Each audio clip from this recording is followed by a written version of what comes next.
Now then, people, it's Joe, it's All Leeds TV, and it's time for another episode of Monday Night Football. Nice bit of product placement from Rob there. I'm genuinely just having a coffee. We've stopped selling these. You can't buy them anymore. So exclusive. You can buy Rob's, but it'll cost you a lot of money. Yeah, exactly. You got to bid for it.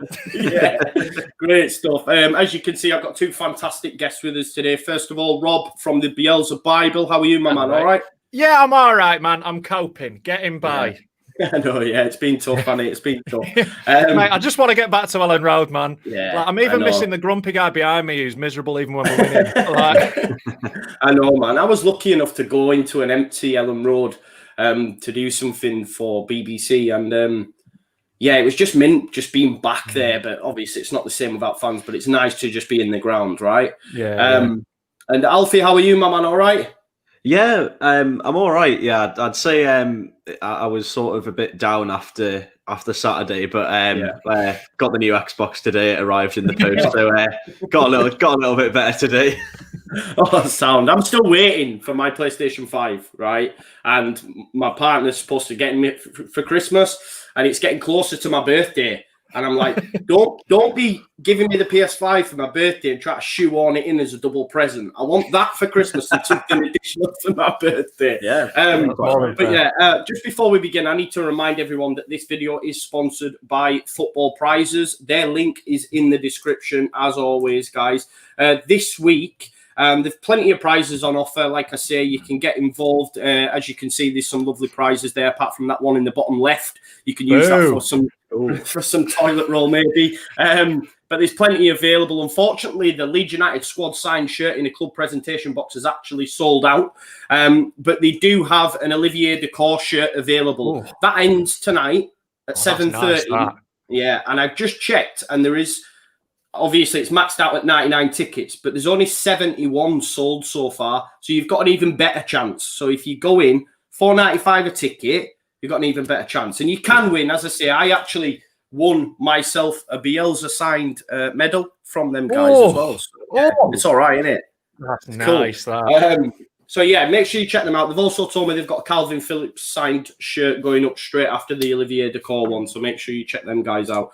Right, lads, we've got here Derek Moore. Rob is hilarious. Make sure you check him out. He's pretty funny. Correct. Yeah. Derek knows where it's at. Derek speaks the truth. Yeah, exactly. I was watching your Edinburgh, your set at Edinburgh earlier on. We call it a comedy special. Yeah, it's really good, man. It is, man. Good. I appreciate it. You've got to say that, though, haven't you? You couldn't just bring it up and then go, no, it was crap. Yeah, exactly. And then also, I didn't know you were into like comedy rap battle kind of stuff because I love like Don't Flop and stuff. So I was wow. I know a lot of those guys. I battled Shuffle T, one of those guys from Don't Flop. Like, I'm an occasional battle rapper. I've done about 5 or 6 ever, but I just really like battle rap and like being funny helps. So like, I'm going to rematch Shuffle T when all this is over. So Do you know like Matter and Luna and stuff like that? Yeah, like I don't know Luna, but I met Matter at the event where I battled Shuffle. He battled one of my mates because it was comedians versus battle rappers that night. Cool.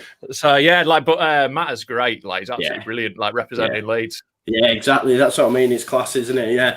For anyone who doesn't know what that is, make sure you check it out because it is brilliant to watch. But right, let's get into it. Obviously, first of all, Alfie, what's just your overall? Like, talk to me about the game itself. Let's just see what you're saying initially about that dire performance for me.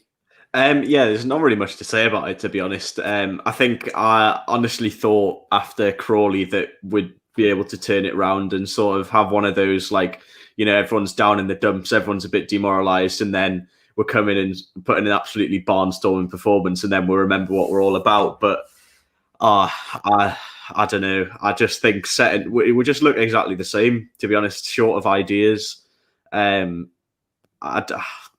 I honestly was very, very tempted to stop watching at half time because I was having a bad day and I was just like, do you know what? This really is not making me feel any better. But as Rob said, we're saying before, I think Potter set up well.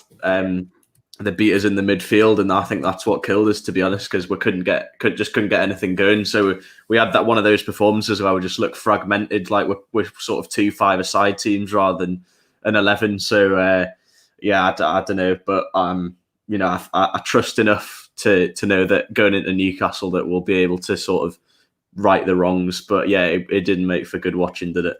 No, it didn't make you right. I have to do, well, we do the watch along on the channel, whether you like it or not. You know, people sometimes don't, but we do it, and honestly, it was brutal to have. Like, it's worse enough to have to sit and watch it, but then to have to sit and watch it and try tell people what's going on. Like, one guy actually was in the comment and said, "You are so negative. You should be more positive. I have unsubscribed." And I'm like, I can only say what I see. Like, I can't make, you know. I'm about as positive as Leeds fans come, right? And even I, in the first half, was like on the verge of kicking my dog. Like, it was brutal, wasn't it? It was a slog. But like, I think we really do have to, like, it's one of those where at halftime I had to have a little talk with myself about perspective on it, because Brighton are a good side who I think their league position is not fair for how good they are, really. I think they're a lot better than that. They set out very well and very cleverly. Potter's a very clever manager, and a lot of what he did was really clever. He forced us out wide a lot. Then having those three big centre-backs, we're not getting any joy with those balls in the box. We didn't have enough ideas. We looked disjointed. We still, the defence isn't right yet, and that ruins our momentum going forward.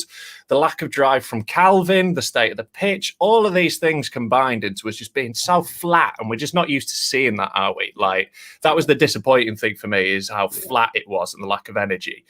But that was due to our rhythm being totally disrupted. And, you know, second half we did improve and we did turn it round a lot and get control of the game. We still didn't create enough, but, you know, it was nowhere near as miserable. But that first half was a tough watch, wasn't it? Yeah, it was, mate. You bang on. And for me, I don't know what you guys think. It was arguably the worst performance of the season. And I got a little bit frustrated as a Leeds United fan getting the pats on the back from the media and opposing fans saying, "Oh yeah, but you're having a go." And I was a bit like, "No, I don't want that. I'm Leeds United. I don't want a pat on the back. I want, but on reflection, well, you got it this week, and we didn't have a go." Yeah. And that's what I'm saying. It's like, on reflection now, I sort of get it, because I enjoyed. I don't know if I can say enjoyed them, but we played decent in the top of the game. We played all. We created chances against Manchester United, but second half of the Man U game, I thought was dead funny. Like that, we were genuinely battering them when we were like 5 down. You know, it was really like there was at least that joy to it. But this one, until Tyler Roberts came on, really, there wasn't much to enjoy. There wasn't much to get hold of us. Oh, that's been good about this performance, you know. So it was a real flat one, and I do think, though, it's one of those where we're going to have those, and it's January. It's always like this in January. Always. Leeds United forever have been crap in January, and we're doing it again a bit. We'll be absolutely fine. We're in a great position. Everything's going really well. Just, you know, we're going to have games like that while we're still adapting to this league. Yeah, definitely. Alfie, I said pre-match, I put it on Twitter. I always do when I find out little nuggets of stats like that, because people go into meltdown as though I have an impact on a result. But it was like... You're literally not even in the stadium. Yeah, exactly. That's what I'm saying. So people say, "Why have you said that? It's your fault." And it's like, hang on a minute, I have no impact on the players whatsoever. But there was a stat that Brighton had never won a Premier League game in January, ever. They'd lost 9 on the bounce. You know, they'd never won a top flight game at Ellen Road. And of course, Alfie Leeds, you know, just did a Leeds, right? Yeah, well, it's just one of them things, isn't it? We are just the best team for turning other teams' bad form around. I really think very generous. We should get some kind of head start for that, I think, because it really is just unfair, because it does happen all the time, doesn't it? I mean, I could name countless ones. Off the top of my head, I can't think of any, but maybe Wigan, where they hadn't won an away game. That one was absurd. And that was about 3 decades. And that was just ridiculous. It's just something that Leeds have never been good at, is that sort of, you know, everything points to a Leeds win, which means that everything points to a 1-0 loss. And I think it's the same. I've had mates in my ear over the past week, so because I'm from Newcastle, so all my mates are Toon fans, and they're all saying like, "Oh, we're playing rubbish," and Bruce just lost the dressing room. I'm just like, mate, Just you wait and see what kind of performance we can conjure up. Yeah, you might be all right. You might be all right. Just wait. But you know what? I think perspective was given in this past week. That we're closer to the Champions League than we are to the relegation places. Yeah. So That's it. I think it's everything calms down after match day, doesn't it? As always. Yeah, that's it. I went to look at the league table immediately after the match because I was panicking. Like I was like, oh God, oh no, we've lost that. That's terrible. I looked at the league table and I went, oh, okay. It was one of those. I was like, because you get in your head that we're like, and everyone's trying to create this crisis at Leeds all the time. Everyone always wants us to be in crisis because we have been forever, but we haven't been for 3 years now. And like, I was like, oh God, how close are we? We're like 12 points off relegation. We're solidly in the middle of the table. And we're not being chased by we used to being chased by teams like Sheffield United a couple of seasons ago, West Brom last year, where every week, Brentford, every week they're winning. And if we drop points, it's a disaster. We're being chased by Burnley and Newcastle and Fulham and this West Brom. It's not the same. They're going to lose loads of games. So, it was a bad one. We need to steady the ship. And I think Newcastle's one we could really do with winning. But there's no such thing as a must-win for us. We only need 3 or 4 wins to stay in this league. It's literally that few, out of 20 games. It's that that little. So it is, man. Honestly, sometimes I'll go on the YouTube comments.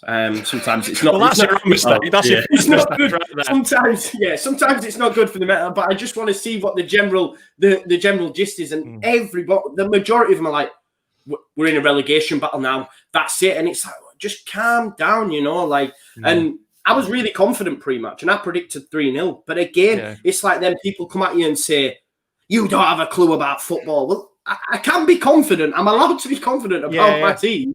If anyone could accurately predict scores every week, we just rinse bookies and live on a private island. Football is inherently chaotic. That's why we watch. Right? Yeah, exactly.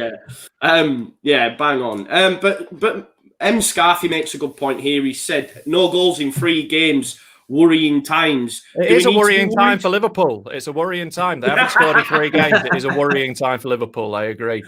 Perspective, it's the Spurs game. Incredible defense, right? Managed by Jose Mourinho, right? We didn't score against them. No shame in that. Crawley, absolute farce. I've got no excuses for that. Then this game, Brighton, really good defense. It's not a crisis. It's we could definitely. We didn't look sharp. We didn't create enough. It was a bad game. I hope we can just write it off as that. But I don't think the 3 games without scoring is that worrying. No. What about you, Alfie? Are you worried at all? No, I'm not worried. I didn't actually really clock that we hadn't scored in 3 games until I saw. You should have checked my YouTube comments. Well, I was going to say, no sentence ever ends well when it starts with, I went into the YouTube comments. It's never like, I went into the YouTube comments and I found some very fair and balanced opinions. I came out much happier. But no, I don't think so. Tottenham, I'm not disheartened to lose to Tottenham. I think they're sort of exactly the style that we hate playing against, and they've got the players to do it. Crawley, I refuse to recognise the Crawley game. I've just blocked that from my memory, so I don't think that really counts. And then Brighton, I don't know. I do generally like Brighton. I think in terms of, I don't think they get the kind of pressure that we get to win every game, but they are playing a nice sort of style. And actually, I think we saw among the best of it on Saturday. It's again, even if it wasn't Brighton, it's 1 game really. I mean, it's 1 game. I mean, that's the thing. We haven't scored in 3 games, but essentially what I'm saying is, if you really think about it, it's only not scoring in 1 game, which is fine. No, I like that maths. Really, if you think about it, that's kind of where we are. So, I'm not worried. And, even though it is a game where, it's the teams below us, and up to this point, we've been doing pretty well against all the teams below us. And I think we've probably beat, even though we've somehow now got ahead of Wolves and Palace, who both beat us, all the teams below them, we managed to get points against. But we're not going to win all of those games. We're allowed to lose 1 after beating Sheffield United, Newcastle, West Brom, Burnley. We're allowed to lose these now. So, And we'll nick one against a really good team every now and again. Yeah, I agree. Exactly. I think results like the like West Brom away to Wolves and West Brom at Liverpool just show that you cannot possibly know where your points are going to come from. Like West Brom were probably looking at their next 2 games, then thinking, "Oh bloody hell!" They've got Liverpool and Leeds and Wolves, and they're probably thinking, "All right, we'll get smashed off Liverpool, maybe get a point against Leeds, maybe get a point against Wolves," and they've got a point at Anfield. They've been absolutely, lambasted by us, and then they've gone and beaten Wolves. So it's totally unpredictable. So yeah, it's not worrying until with 20 games to go, you can be in any position and not be really worried, unless you're Sheffield United, but. We're not. So. The most relegated team I have ever seen. Yeah, absolutely. That's perfect. You know what, though? Lewis makes a great point, and this is the frustrating thing about Leeds United and the media around it. Because there you go. I mean, he also put something on social media yesterday that I flashed up on another video, and Leeds are actually 7th in the form table. This is it. Like it's saying the wheels are falling off, because people love that. People want that to happen, and people don't pay that much attention. Most people who commentate on football are thick, and I know because people keep letting me do it. Right? It's there's not a lot of like qualification to it. You can just go spout stuff on the internet in order to try and like cause controversy. And like Leeds falling apart is box office, and everyone wants that. And would you have it any other way? Would you rather be Brighton that no one cares about? No. Like if Brighton got relegated, like I lived in Brighton for a while, I still don't care. Like no one cares. Like, but if anything, if we lose one game, all the press is on us. The pressure's on us because we are box office, because we're back, baby. I'm delighted. I'm absolutely loving it. I'm sick of all the morons, but if you just tune them out, mute TalkSport on Twitter is advice, and then bring it on. Yeah, the latest one. I don't. If you've got it muted, Rob, you might not have seen, but Gabby Agbonlahor came out and said that we should sign Jesse Lingard in replace of when Phillips is injured. Now, I mean, that shows exactly what I'm talking about, though. Yeah. This is just like his job is to go say the stupidest thing he can think of, which for Gabby Agbonlahor is pretty bloody stupid, right? And he goes on and he just says whatever rubbish because he knows that loads of people will get angry and retweet it going, look at this idiot. And they get loads of views off that, and which they monetize. So like the whole business model is based on pissing you off. So if you just choose to ignore it, that's what kills it. Like, and it's not anything. It's not anything to worry about. It's just noise. It's exactly.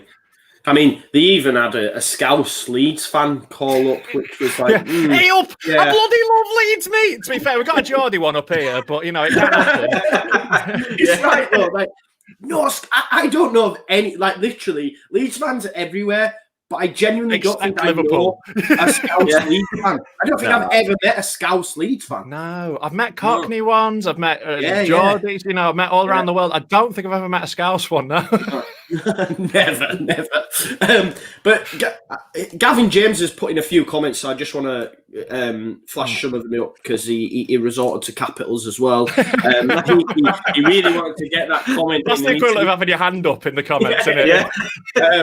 If we don't sign some do you think that is the answer? Like he's put here as well. Sorry, Joe, we still need reinforcements. We need another striker and midfielder. Otherwise, we're in trouble. Do you guys go along with that? I don't really. I think it's a really tricky one, but I think he's right in that. Yes, we do need some depth, but I guess when you're having a debate about transfers, like, if real life was like Football Manager or FIFA career mode, then we could go out and sign a world-class player for free and just have him sit on the bench for 6 months. But you can't actually do that. And I think, players who want to come and play in the Premier League or like, because if you think about it, when we're full strength, we don't really need that many players. When we're full strength, we don't need any centre halves. We don't need a defensive midfielder. And it's just like, we're going to have to go for either players who are better than, Calvin Phillips. And where do you find that? I don't think there is a player within our budget who... On the planet. On the planet. That's the other thing. These players are so embedded in the system that there's probably not another player who can play that Phillips role. But, you know, you can't just say to, you know, people are just like, oh, yeah, let's go and get Tomori in for 6 months. It's just like, well, what it looks like to Fikayo Tomori is like he's going to come here and be on the bench for 6 months because he knows that in a month's time, Llorente and Koch, 2 full internationals, are going to be back. So where is he going to fit into the system? And he's probably going to be 4th choice because Cooper is, you know, a favourite of Bielsa. So you can't just get people to come and say, oh, you might play a few games, but also it's very likely you're going to be on your ass playing golf for 6 months. So like, you know, I don't think we need anyone that desperately that we need to go out and splurge on anyone. So I don't know. It's a tricky one. I don't know if you will agree, but I just don't know who or what we would go for. It's all about the summer, isn't it? That's when we need to invest. You make a good point with Tomori. I think other clubs in the Premier League would look at the centre-back crisis and go, do you know what? Let's bring him in. I think a lot of clubs would do that in the Premier League. But Leeds United's built differently. We have a totally different model. And the way Bielsa looks at it is, yeah, I can have him now. However, in a few months' time, he's not going to get any game time. So if he's not getting game time, what's the point in me bringing him in? You know what I mean? But it's not just about bringing in good players into this system as well. Like Bielsa ball's so complex, and you need to know your role so well that we've seen like top quality players come in. Like Rodrigo has taken time to settle because he's learning the system, you know. And it's happened with Rafinha as well. Like we can all clearly see how brilliant Rafinha is, but sometimes he leaves us vulnerable because he's not quite in the right position because he's not quite got the system yet. Just bringing in a really good player and plonking him into the system might well make us worse, and like that's something we've got to think about. It's about squad unity, and it's about the coordination and the choreographing that we do. It's really complex. And look, I'd love another midfielder. We were trying to get one. That's why we were trying to sign Cuisance, you know, because we are a bit light there. But it's like Alfie said, it's a very good point. It's about finding the player. Who is that player who is available now, who is up to scratch, who can fit into this system and learn it that quickly. And you're talking about so few players who are probably unaffordable for us.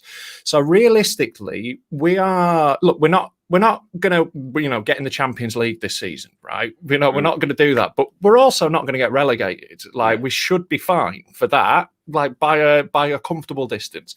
So we don't really need to do anything. I think it's a case of maybe from France we can look because a lot of their clubs are struggling. You know, if there's something like that comes up, if we can find a great left back or a centre midfielder, I'll be very, very happy. And you know, maybe cover at striking, but I'm not. You know, I don't think that's as urgent. Then great, but if they're not the right player and they're not perfect for us, I'd rather we kept our powder dry, got through this season, relayed our pitch, invested in players, and went properly at it next season. You know. Yeah. Let's chat about that then. Great little segue there from Rob. Let's chat about the pitch. I mean, it's quite for me watching it. Right, it's quite embarrassing a little bit because I look at other Premier League clubs. I think this would never be allowed to happen anywhere else. And my worry is it's going to get worse. We're not going to relay it till the summer. So what's it going to look like in 3 months' time, you know? I think a very good point was made. I saw on Twitter someone asking, why can't we go play at Thorpe Arch? Because we've not got genuinely, we've not got, you know, we've not got anyone in the stands. And like Real Madrid have played some games on a different pitch. Like, you know, they're Real Madrid, you know, seller of terrible keepers. But like they have done it. And like, so it's not like it's beyond the realms of possibility. And like we have decent playing surfaces elsewhere. If we don't have to bring supporters in, I think it might be worth it because that pitch is terrible. And our style is so it's so integral to us that we can play and we can play these short, sharp passes so much harder on that quagmire. Like it reminded me of being like 10 playing in like youth team football with it like pissing down on the Yorkshire moors. Like, you know, it's horrible. Yeah. But like the explanation from the club is very fair. It was scheduled for this summer. It was already in there that they were going to do it this summer. And then, you know, so we just have to deal with it. It's I don't think it's the fault of anyone at the club particularly. Maybe going back, you know, into the old era, it should have been done before it became a problem. But there's nothing we can do just apart from hopefully, fingers crossed, someone thinks of that. But I don't think it'll happen. No, I mean, I've seen a few times like because of the press and stuff and having to run in spurts at times. I remember a few times I've seen Rodrigo and Bamford slip when they were trying to say chase a dunk or something. So it really is detrimental to the way we play, isn't it, Alfie? Yeah, it is. And I think it goes a bit more than that.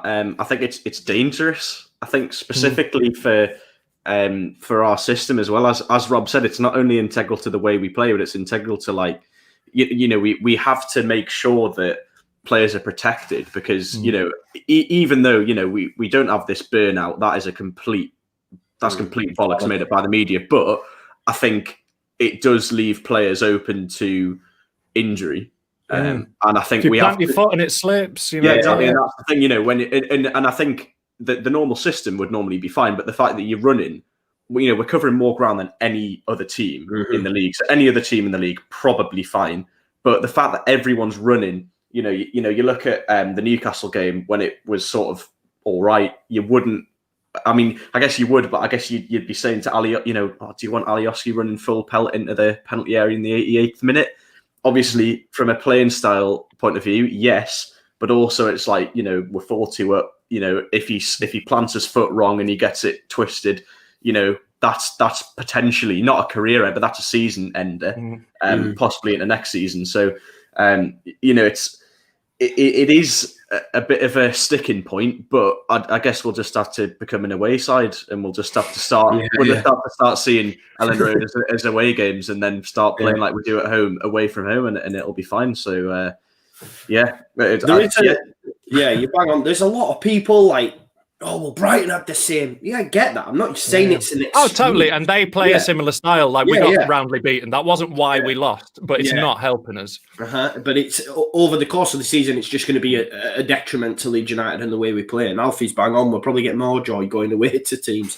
Yeah. It'll get better when it dries out a bit. It'll still be bobbly and not great, but it'll be easier to run on when it's drier. You know, like we are in the worst period of it. Hell of a lot of snow, hasn't there? It's been insane. Like, you know, the weather's been, you know, it's been particularly bad. So, it will get better, but it is a concern. It's not great, is it? Yeah, I mean, the Ellen Road pitch has never been brilliant, though, has it? I mean, I think it was only a couple of seasons ago when I sat lower down than I ever had, and I thought, you know, and I looked across. I was sat on about row B in the east, and I looked across to Bielsa. I remember thinking, but again, I can only see it. I can't see his feet because of the camber. You know, like it's so.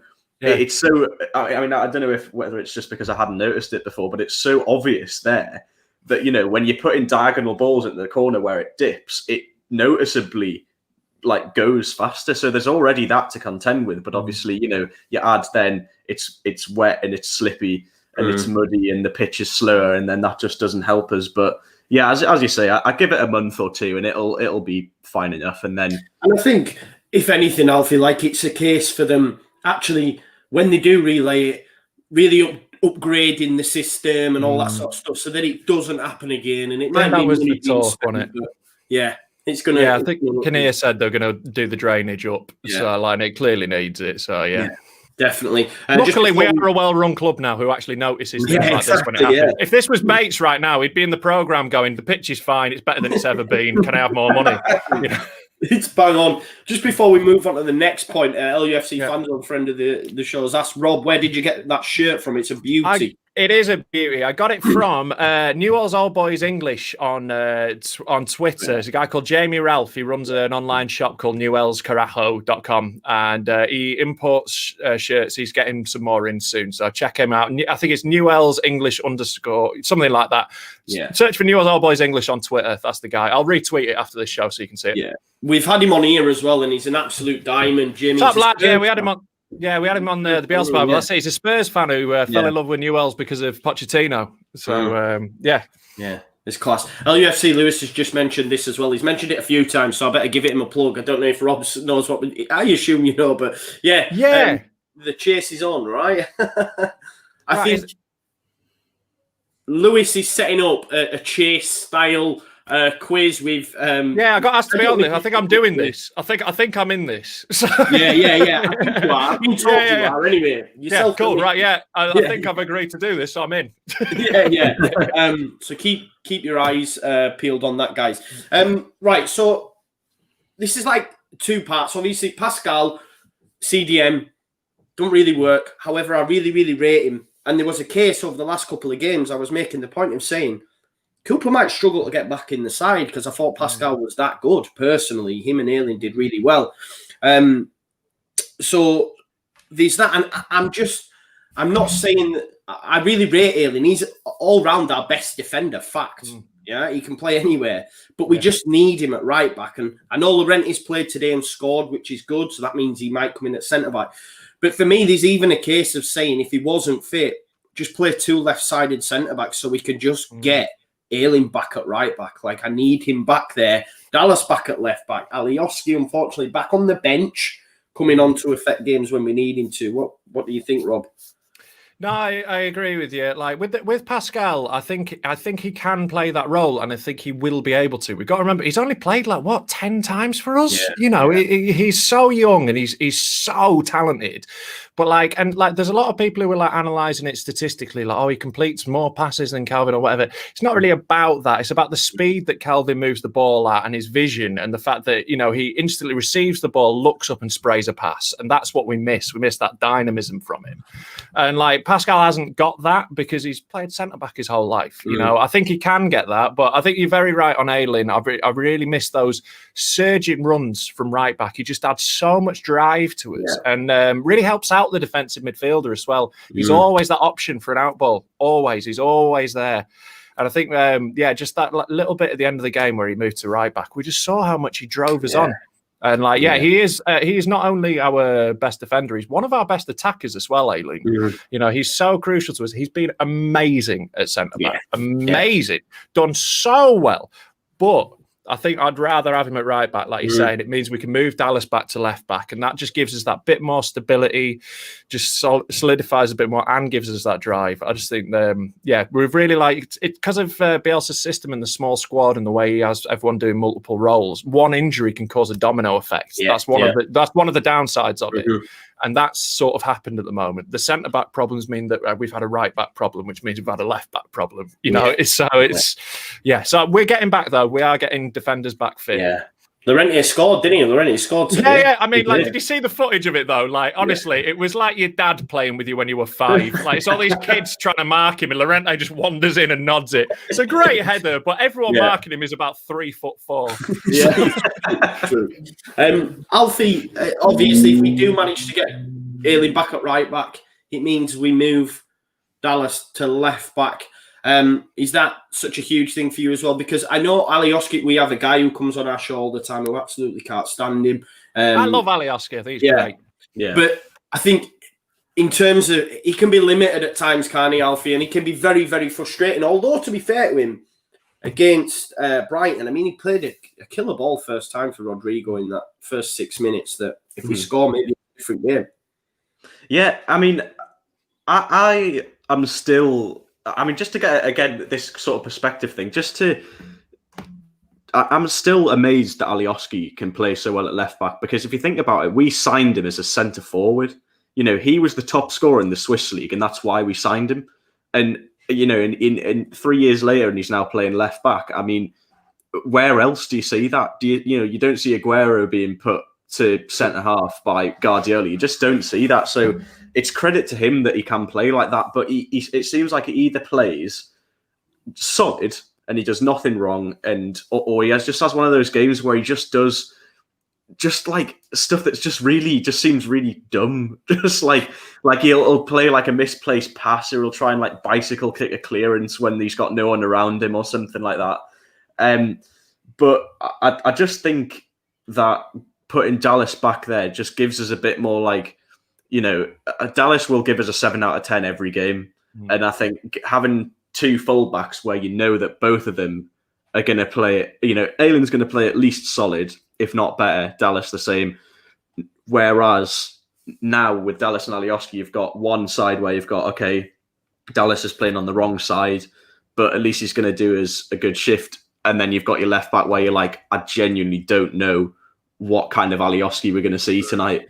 So it'll just give us a bit more, I think, just more trust in the defence. But it just, I don't know. I just think don't know Dallas how long helps that's the going to be. midfield as well. Like, I think that's the thing that we 100%. miss when he's coming in from left. He like when he's at left back, he often like sort of underlaps and like ends up in midfield and gives us an extra number in there. And it's an area where we've been really weak in the last couple of games. We've been sort of swarmed through the centre. So I think Dallas can sort of shore us up a bit there. It's just a safe pair of hands in it, Dallas. You know. Yeah. Well, that's kind of my point. He's like a 7 out. He's a 7 out of 10. But no less, and he sometimes gives you a bit more than that as well. But I do agree. That's something I was sort of noticing was that midfield, and I do think that's where it is because I think Alioski likes to overlap and likes to go wide.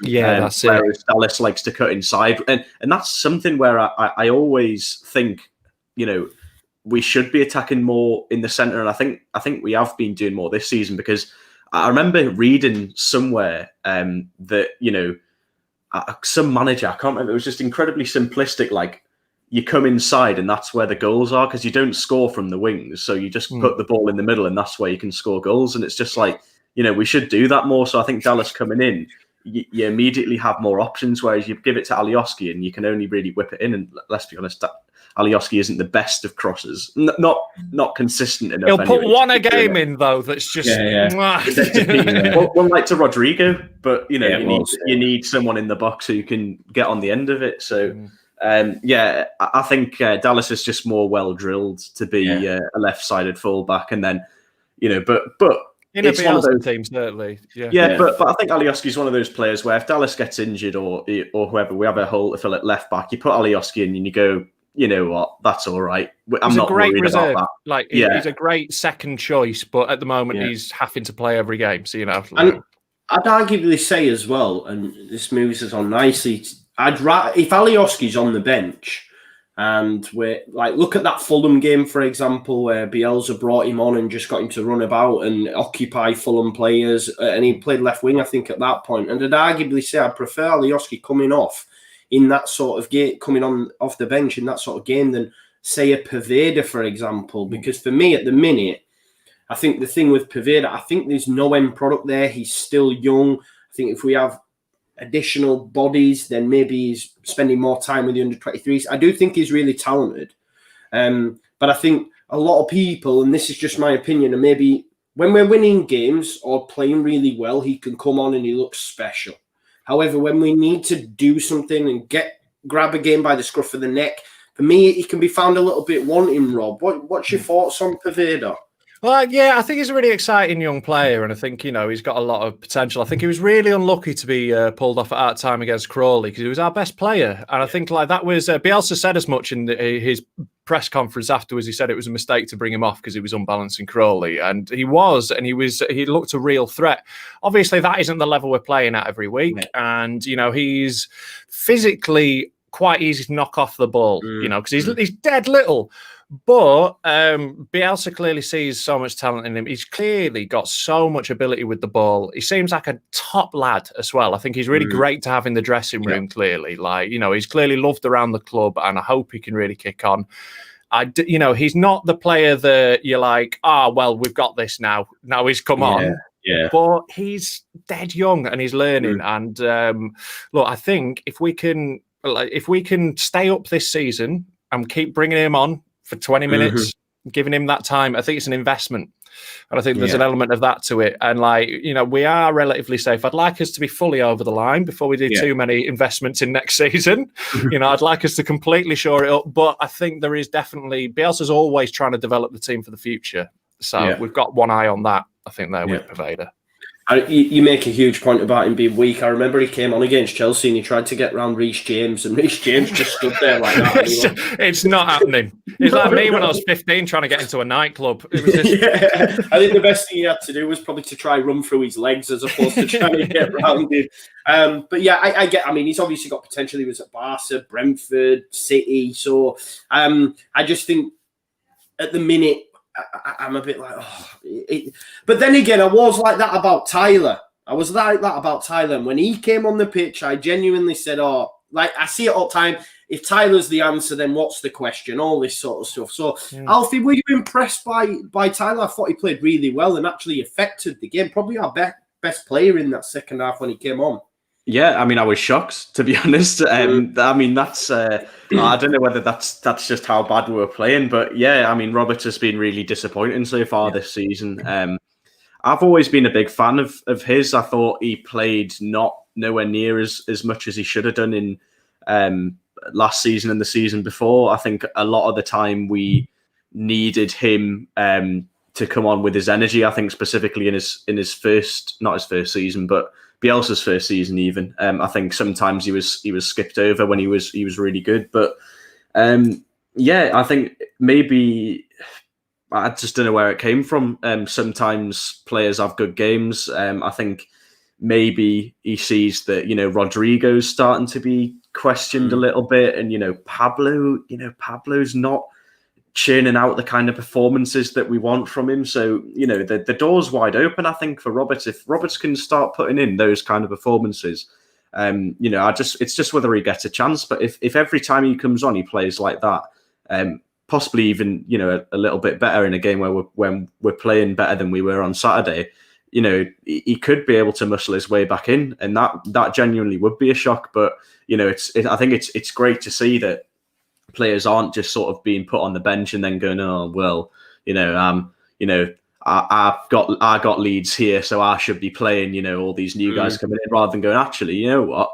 Doesn't matter whether we've got Rodrigo on 100k a week who's played in Champions League, played at World Cups. I'm Tyler Roberts, and I'm gonna try and get my way back in. So, it's a good sort of a good quality to have in your substitutes, where they're coming on and not just kind of being a cog, not just seeing out a result. They're coming on and and saying, actually, I'm going to try and get to start the next game. So, I was pleasantly surprised with Roberts' performance. It is really good to see, because, like you said, I think there was noise of him maybe going out on loan. Derby, I think, were mentioned. Bournemouth were mentioned, and then he's come off the bench and he's putting in a decent performance. What do you say, Rob? I said not Derby. Let's send him to a place where he might learn more, not less. Gavin made a really good point there. He's really young. These are really young players. They are going to be inconsistent, and but they're really, they have loads of potential. Like Tyler Roberts has a lot of potential to be a really good Premier League player. And he's been really unlucky with injuries. It's been really stop-start for him. Getting any sort of rhythm's been really difficult. But yeah, like you say, Alfie, I think his attitude's incredibly good. And that's what you love to see with this group of lads, don't you? They're all fighting, they're all working. And yeah, it's like, if he's not getting a chance, it's like, right, I'll work harder and make sure I earn a chance. So, that attitude will mean that he'll go far, And Rob, go on, Alfie. Yeah, well, I was just going to say, we were sort of having this conversation in our stream last week where, I think the problem where development of players stagnates is when you have, I think in the past when we've sent players out on loan, we've sent them to sort of like middling sort of League One and League Two sides. And it hasn't really done anything for the development, because, if you think about what our attitude at the moment, what we've talked about, if we get a player on loan, we're sort of saying, we're mid-table and we're happy with it. But actually, when you want your players out, you want them either battling relegation or fighting for promotion, because you want them to have that feeling, that fight, that fire in their belly. And I think if we're, I guess the ironic thing is, if we send him out to Derby, then he'll be in the thick of a relegation battle. And you've got something to fight for. But it's why, like, Robbie Gotts has been pulled back from Lincoln, because he wasn't getting that much of a game, and they're top of the league. They're absolutely pissing the league. And then you drop down to League Two. You got Salford, who've just come into the playoffs, and they are going to absolutely hammer that league now. They're all fighting for it, and it's going to be really competitive. And I think he's going to learn a lot more in a squad where he's fighting for something, rather than just like you're given to I don't know, someone in mid-table like QPR, where he just gets an easy ride. He gets to get every couple of games, he gets a couple of minutes, and no one's really bothered. But you put him in a team where they've got something to play for. I think if we gave him to someone like if we managed to get Poveda out to Brentford maybe, or Norwich or Swansea, someone who's right up there, where he would still have to compete for places. I think he would learn a lot more. But obviously, what do you lose by getting rid of a bench player? Yeah, I don't think such a good attitude. I don't think there's a case for sending him out this season. I wouldn't say. No, maybe next season. Yeah. And you're going to learn more by being coached by Bielsa as well. That's true. Just being in training with Bielsa, you're learning far more than playing every game for Wayne Rooney. It's true. It's facts. It's facts. Alfie just touched on a good point, Rob, about Rodrigo and him maybe being his performances have waned a little bit. He's not really hit the heights, whether or not that's due to him playing out of position. He obviously had COVID. He's just come over. It's hard to learn this Bielsa style. But is there a case, do you think, for maybe taking him out and replacing him with a Roberts or a Pablo?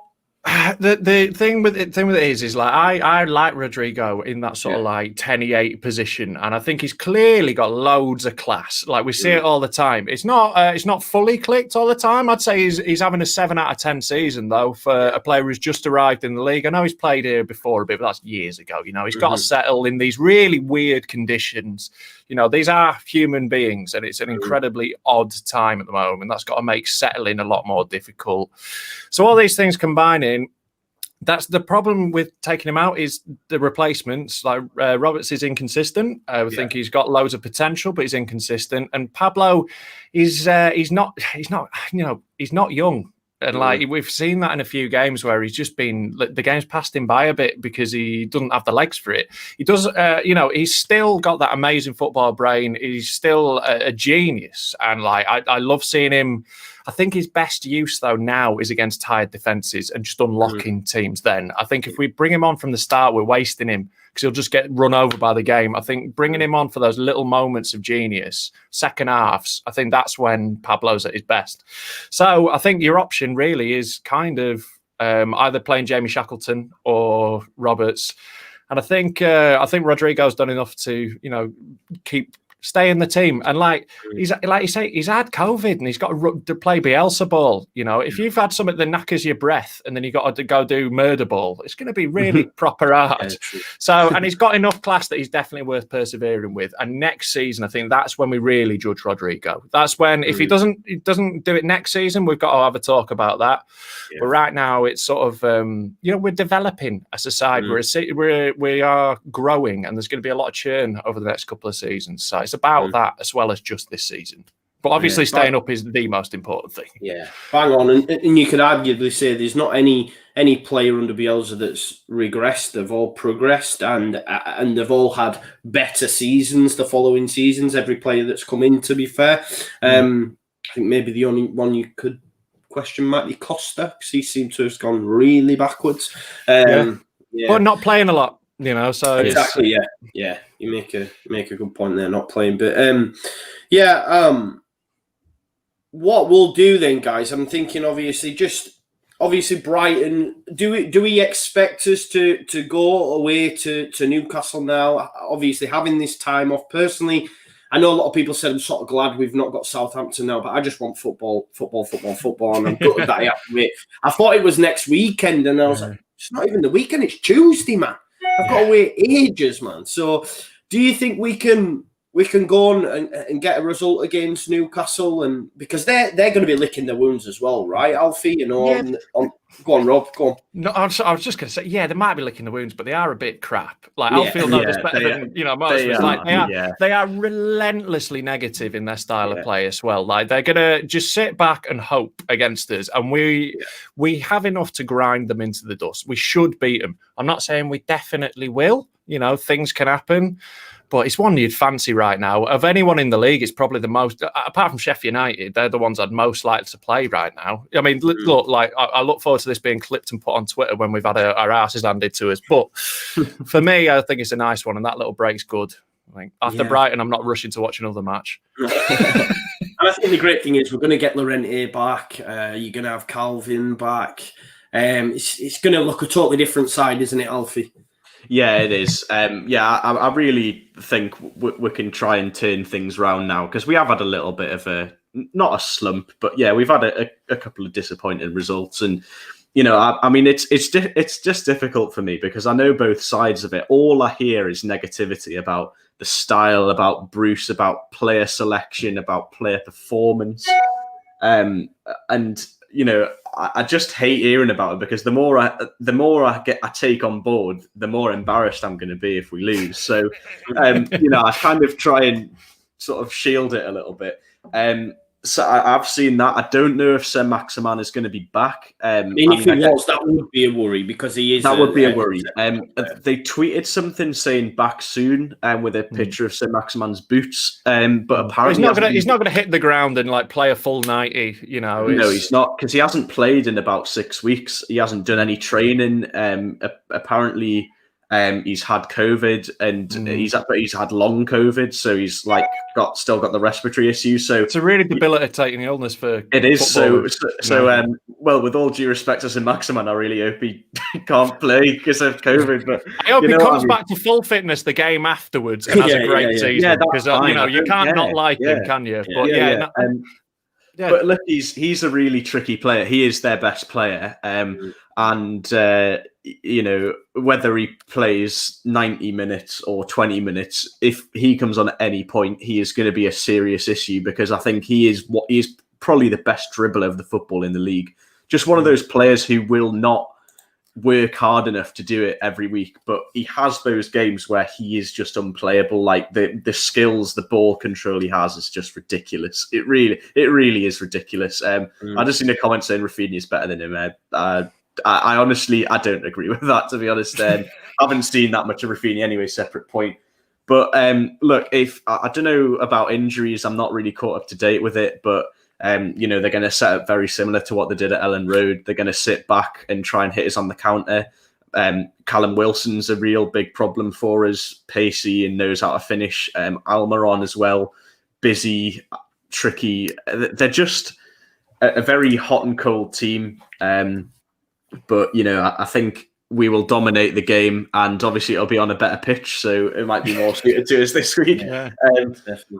But I just can't see them getting out of the half, though, is the thing. No, and, you know, even if St. Maximan plays and runs through us, he's going to be looking up and there's going to be no one there for him to cross to. They are so poor and so negative that they don't even really counter properly. It's not like when they get that chance to break, there's 6 players going at it. It's Callum Wilson running on his own. I think they are in serious. I think they're in serious danger of going down. They're that poor. And so, yeah, famous last words maybe, but I think style-wise, they're a real, you know, they're just going to dig in. They're just going to sit back, and I think we've got enough to grind them down. If we score early, it's over. We saw that in the last game. You know, it was, we walked away from them. They fell to bits. So hopefully we can do that to them again. And, you know, like I was the same as you, like you were saying earlier, Alfie, like I was expecting the Brighton game to be that one that we kind of do a lot under Bielsa, where if we've had a bad result, we often come back and smash someone the next game. I hope the Newcastle one's the one where we do that now and we put in a real performance. Yeah, and I fully expect us to do, but I'm a bit like you, Rob. I'm always positive, and try to remain that way anyway. But that's that for the chat about the Brighton game. Let's get into now what we call 1 to 5, which is our guests' best Leeds 5-a-side team. So 1 goalkeeper, 1 defender, 2 midfielders, and 1 attacker. They're going to take us through, and as always, we'll put a poll out on Twitter after, and you guys get to vote on which team would win if they were to verse each other. But we'll start with, who's up first? Alfie, do you want to take us through, my man? Yeah, I've got to say I did mine quite late last night, so I'm prepared to take a hammering for this because I think I've gone quite controversial. But just let me explain. So, I mean, I haven't. I mean, I don't want to give my age away, but it's not really worth it. But you know, I've only really picked players from the last couple of years when I've sort of been properly into Leeds, because obviously most of me growing up was seeing them in League One and the Championship. So I've gone for Rob Green in goal. Thinking back across the last couple of seasons, like I was kind of having to pick from like Bailey Peacock-Farrell, Felix Wiedwold, Andy Lonergan, Kiko Casilla and Melier. So they're genuinely the best keeper that I've seen for Leeds in my sort of time supporting Leeds is Rob Green. I think he'd be perfect for 5-a-side. Not the tallest, so he could get down low quickly. He's a good leader. Janssen at the back, still the best centre-half we've had in my time. I don't think... Over Ben White? Oh, okay, fair enough. Okay, so the best It's your team, but I'm just saying. The best centre half that we've had on the permanent contract. Let's say that. Yeah. No, look, I mean, yeah, we all know what our feelings on Janssen are. That you know, when he came in, he transformed the defence, and I think he'd just be an absolute rock. And obviously, he's an absolute baller as well. So 5-a-side.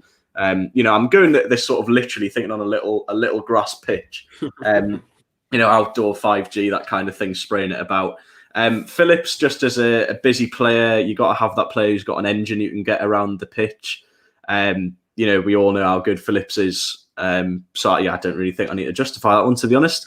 I'm going to go with Samu Saiz because I don't know. Like, I think in terms of natural talent, I don't think we've had many who's just been so frustratingly good in terms of clearly being an absolute baller, but just being an absolute little dickhead. Do you know what I mean? Like, just a horrible player.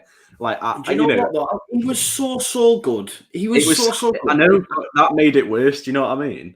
When I seen you put him in, I was like, I just wish he had the attitude for it, because he could still be in this side. He could still be doing bits, but instead he went to Spain and he's playing in the second division. Man, there's so much more to him, man. What are your thoughts on Saiz, Rob?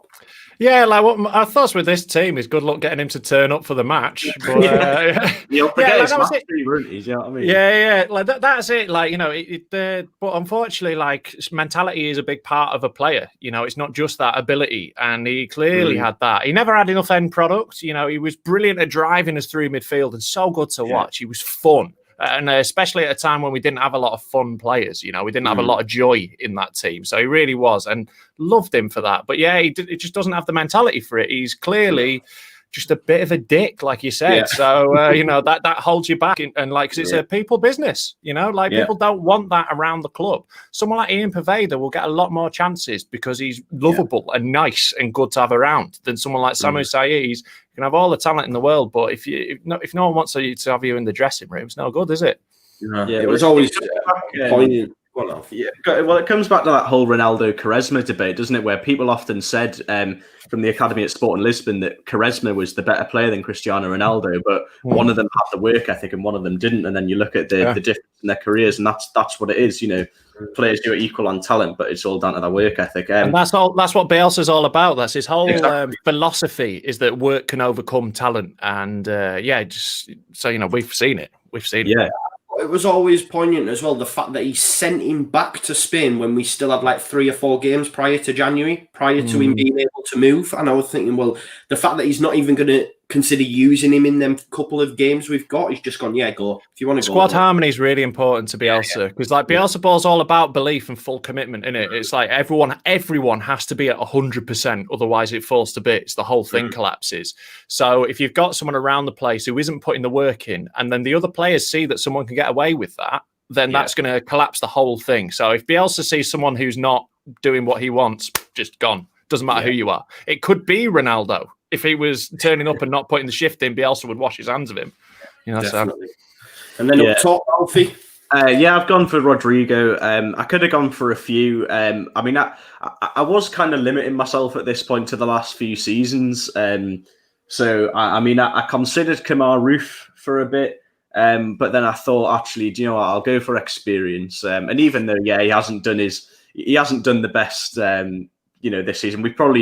I think I do agree with you before that, you know, it does take a season, I think, for players to get used to the system. I think we're seeing that with Harrison and Costa specifically. But, Rodrigo's natural talent, I think, is probably good enough to play striker in a 5-a-side team. So that's why I've picked him, basically. Great stuff. There's arguably a shout for Chris Wood, maybe, but I understand. Again, I thought that, but then I thought, I thought big burly striker up front, but then I thought maybe with the versatility kind of thing, if I've got Janssen, I could put Janssen up top if we needed like a physical presence, put first back there and then move Rodrigo to midfield. We've not had Janssen. Maybe I'm thinking too much about it, I don't know. We've not had Janssen in goal yet. I know he had that stint in goal. We've had a few people put Radaby in goal. And say they would use keepers. Goalkeeper. Yeah, exactly. Yeah, well, it depends on the rules of the league, doesn't it? But rush keepers, 100%. All that to be Great stuff. Right, Rob, you're up next, mate. Well, I limited myself to like the banter years, basically. Like, in order to keep this even, I was like, I'll just go with players completely from when we were out of the Premier League and before this Bielsa squad. So I'm not even including people like Pablo, who was here before Bielsa, but is now part of that team. I'm going for purely when we were terrible. So in there, I think of our keepers outside the Premier League, Kasper Schmeichel's the one who was the best, to be honest. I think, he didn't have that long with us and he was a bit inconsistent for us, but the potential was clear to see. And look what he's gone on to do with Leicester since. So I think that one speaks for himself. Rob Green was the only real other potential because, to be honest, I wasn't going to play Kasper Ankergren because I'd have to go fetch the ball back over the fence every 2 minutes when he booted it out. So Schmeichel in net, and then Paddy Kisnorbo at the back. What a player Paddy Kisnorbo was. In his peak, he was an absolute machine. That game against Scum, obviously, he just bossed it. I just loved Kisnorbo. He was just that proper blood and thunder centre-back. So I want a bit of that around my team. Then I'm going for Fabian Delph, and I want primo 17 years old running the length of the pitch at Brighton, Fabian Delph, when he just had no fear.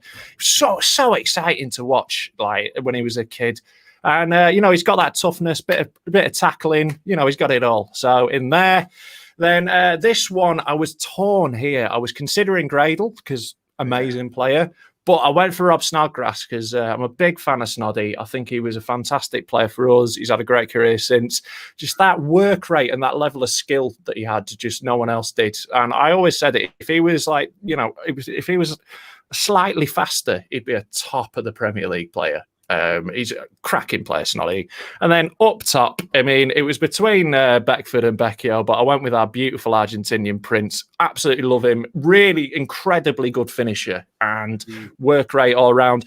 First touch of a cart horse. He's not a skillful, slick player, but absolute lethal finisher, and what a guy. So Luciano Becchio just had a bit of sex appeal as well. Something for the ladies up top. Definitely, both fantastic sides, and as always, we'll put that on Twitter afterwards, and let the guys vote on who team they would back in a match. But that brings us to the end. Before I do, just let you put you under pressure and give you a couple of minutes to spout what you're doing on your own stuff. I'm just going to remind everyone that this program is sponsored by Football Prizes. I'm just going to quickly check now as well, actually. While I'm doing that, let me just double check and see how many tickets are left for that Olivier Decor shirt. 1 sec while it loads. This is awkward. We're gonna have to explain to Alfie who Olivier Decor is, aren't we? There are. How many tickets did I say at the top of the show? Can you remember? Was it 71? Mate, I can't remember. Well, anyway, there's only 79. So I don't know if I did say 79, which means my selling technique hasn't worked whatsoever. But if I said 71, then there's 8 more that have bought them. But if you fancy that, go over. It ends at 7:30. They do it live on Facebook. It's £4.95 a ticket. There's 99 tickets available. And there will be a Calvin Phillips signed and framed shirt going on straight after that as well. So make sure you check that out. The link is in the description. But Alfie, LS11, what's going on? What will you be doing this week? Anything to look forward to? It's just a run-of-the-mill week, to be honest. We'll have a full program of events going on. The podcast, as usual, on... it'd be really embarrassing if I forgot when the podcast airs, doesn't it? Wednesday morning, isn't it? It's Wednesday morning. It is Wednesday morning. I was going to say Wednesday morning, but so Wednesday morning with the usual lads, with Ryan, Darren and Ben. And then Thursday night is when you'll see me. It's still a relatively new show with me, Aaron, Lou, and George as well. Sorry, I almost forgot his name there. But yeah, we're still sort of. It's not. It's really not. I wasn't expecting it. But no, we're still figuring stuff out. We're still adding little sort of segments in. We've just added a quiz element to it, which has made it a little bit more fun. And we're sort of gonna try and start getting some guests on like you are doing, because I think that'll we've reached out to some ex-players, and we did almost try and get Seb Carroll to come on last week, but he aired us, so there you go. So we'll try again next week, but it's Thursday nights at 6:30 or 7 depending on schedules, but yeah, live on Facebook and YouTube as well. It usually lasts for about an hour, depending on how bored we are, how much we have to talk about.